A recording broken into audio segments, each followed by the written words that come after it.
Activity base বা game base, যেগুলো থেকে রিয়েল সিনারিওটা পার্টিসিপেন্টস অবশ্যই তার ফিল্ড লেভেলে কীভাবে কাজে লাগাবেন, তার সহকর্মীদের সাথে কীভাবে বিহেভ করবেন, এবং ফাইনালি পারফরমেন্স যেটা আছে একজন পটেনশিয়াল যে আমার স্টাফ আছে তার ভিতরে পটেনশিয়ালটি পিক করার যে ওয়েগুলো সেখানে তারা এটা কাজে লাগাতে পারে।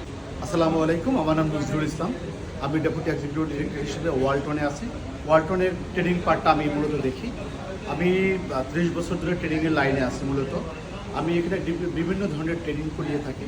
আমি আজকে একটা ট্রেনিং যেটা আমি নিজে রিসিভ করলাম আইকনের মাধ্যমে। আইকনের যে ট্রেনিংটা ছিল সেটা ছিল সেলসের উপরে, সেলস লিডারশিপের উপরে।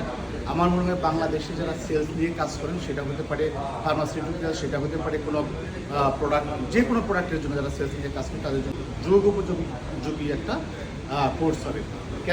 কারণ আমরা অনেকেই জানি, আমরা অনেকেই কিন্তু আমাদের ট্রেনিং রিসিভ করতে গিয়ে ঘুমিয়ে যাই, ঝিমিয়ে যাই, বোর ফিল করি।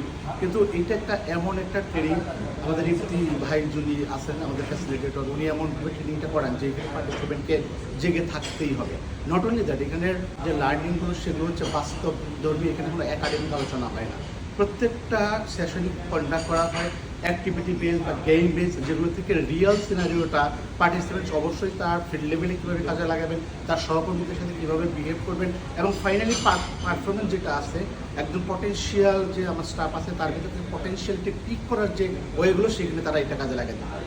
তো আমি মনে করি যে আমার যে দীর্ঘ অভিজ্ঞতা 30 বছর ধরে যে কাজ করি, আমি সবাইকে রিকমেন্ড করবো অ্যাটলিস্ট একবার করে হলেও এই ইফতি ভাইয়ের লিডারশিপ ট্রেনিংটা যেন আপনারা রিসিভ করেন। হ্যাঁ, এটাকে ইনভেস্ট মনে করবেন, এটাকে ব্যয় মনে করবেন না, এটাকে খরচ না মনে করে, এটাকে যদি ইনভেস্ট মনে করে কোনো পার্টিসিপেন্ট এখানে আসেন, আমি বিলিভ করি এবং আমার অভিজ্ঞতার আলোকে বলবো অবশ্যই আপনার জীবনের একটা পরিবর্তন আসবে।